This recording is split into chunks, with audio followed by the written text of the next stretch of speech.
Hello, this is that creepy bald guy, and welcome to another episode of Critiquing the Critics. Today's subject, the Uncanny Valley. Ever since the That Guy with the Glasses Year 1 anniversary brawl made the fanboys, fangirls, and fanvestites squee in delight back in 2009, it has become tradition to release some sort of anniversary special every year. Whereas the brawl was a sketch, however, the follow-ups were actual movies. Whether you like them or not, there's no denying that each project became increasingly more ambitious than the last, with To Boldly Flee being so large in scale that Doug Walker admitted they won't be able to top that. So for Year 5, Channel Awesome delivered the Uncanny Valley, which would be much smaller in scale. More specifically, it is a collection of 5 short films. An interesting idea, but does it work? Do you really think I'm going to answer that now? If you answered yes, then you are a moron, but a correct moron all the same. The answer is sort of. It depends if you think an anthology works based on each individual short, or if you think each short should work as a piece of the overall project. Even though it's the 5th That Guy with the Glasses anniversary, and contains many of your favorite reviewers, and Mike J, they usually aren't playing said reviewers. Except Mike J.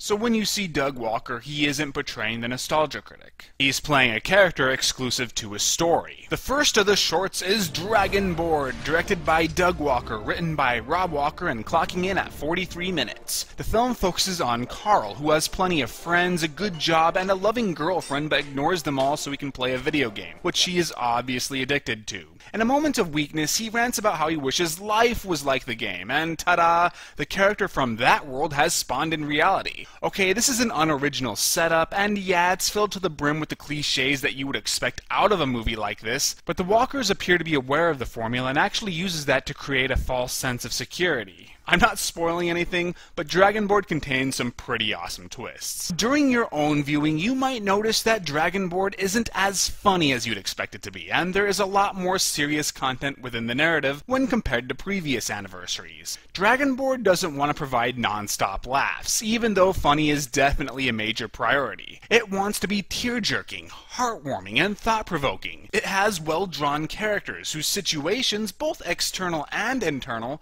are moving. If I was a real critic, I might even use fancy terminology like existentialism. But I am not a real critic.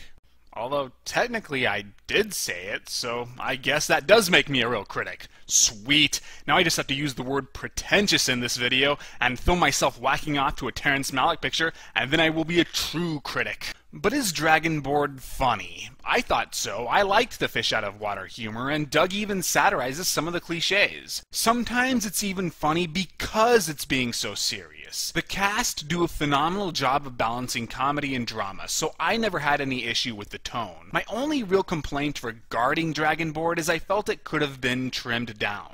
The earlier scenes with the video game developers, for example, went on for too long, and it took some time for my interest to build up. Anything else I can say? The production values are exceptional for this kind of web video, showcasing good cinematography, editing, and a superb score. The main theme by Skitch is amazing, as usual, even if it does sound a little bit like the theme from Pirates of the Caribbean. I'm giving Dragonboard an 8 out of 10. To me, it succeeded where Demo Reel failed. Both wanted to be more than just goofball comedies, but Demo Reel was too depressing to be amusing, and the jokes were forced, and in one case possibly plagiarized the Cinema Snob movie. The humor in Dragonboard, on the other hand, felt more natural and clever. The drama and comedy worked in unison to create an enjoyable experience. The script uses the conventions in its favor, and it was just very well made. Hey, gnome fucker, back off. Do you hear me? Back off. No, not from me, from her. You are such a douchebag! This bag of douche, does it replenish health? I'm watching you, alright? Just watch it. Watch what, the bag of douche? God, I am in hell! Don't you mean Bowen? Same place! Overall, a great way to start things off. Maybe even too great, because unfortunately the following story isn't as good. Okay, I'm just being polite. It sucks. It really, really sucks. Story number 2 is Dragged In, directed by and starring Leo Thompson, aka that Sci-Fi guy. This short is only about 13 minutes long, but he maybe should have trimmed about 13 minutes out of that. Leo stars as Mr. Donovan, a former lingual expert who currently works at a vet. He's drawn back into his old job when the government is contacted by extraterrestrial beings who want our pussies. I can't decide whether the writers... Jesus, this had 5 writers? Didn't have much time to pen this, or a lot had to be cut out of the script due to the lack of time or resources. It just doesn't have much content. Very little seems to happen. The characters spend too much time trying to figure out what's going on, and then when what starts going on, it's just padded with news footage of cameos. Then 45 minutes later, which is strange because it's a 13-minute short, we get a weak and unsatisfying payoff. It's pretentious. Okay, it's not, but I had to fit that in somewhere. Even though the actors try to spice up the material, they aren't given anything to work with, so the deliveries feel forced and awkward. I can count the amount of times I laughed with 2 fingers. This was supposed to be a comedy, right? If I have anything positive to say, I thought Leo made a passable lead, and there is a nicely produced montage bit, but otherwise I thought Dragged In was pretty bad. 3 out of 10. I wouldn't watch it, but I imagine hardcore sci-fi guy fans will. Okay, guys, look, I just want to know what I'm getting into here. A white, unmarked van. Well, that kinda sucked, so hopefully the next one will be better. I have my castration spoon with me in case I am disappointed.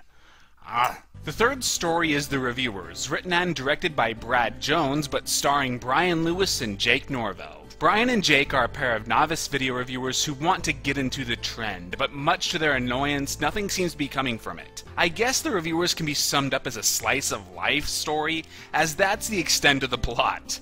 It's a 30-minute short, but the narrative is very loose, just focusing on, well, the reviewers and their daily lives. Brad's writing style is an acquired taste, particularly due to the excessive references and the reliance on context. Seriously, finding an example clip is going to be a bitch because you need to be aware of the preceding scenes in order to understand a lot of the humor. But Brad fans should be pleased with it. It's very satirical, poking fun at internet popularity, review gimmicks, storylines, fandoms, hatedoms, and the awkward time when you bust your ass to produce a video only for no one to watch it, which more or less sums up my own video reviewing career.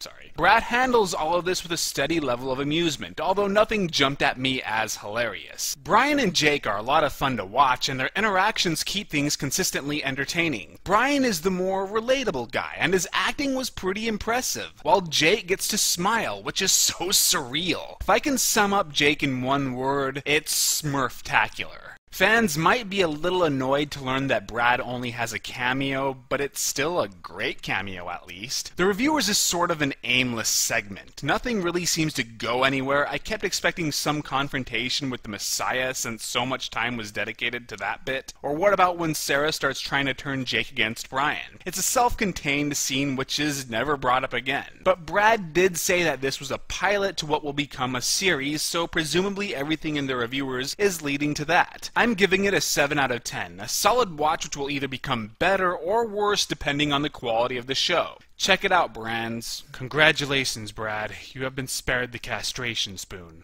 But will Mike J be so lucky? Yes.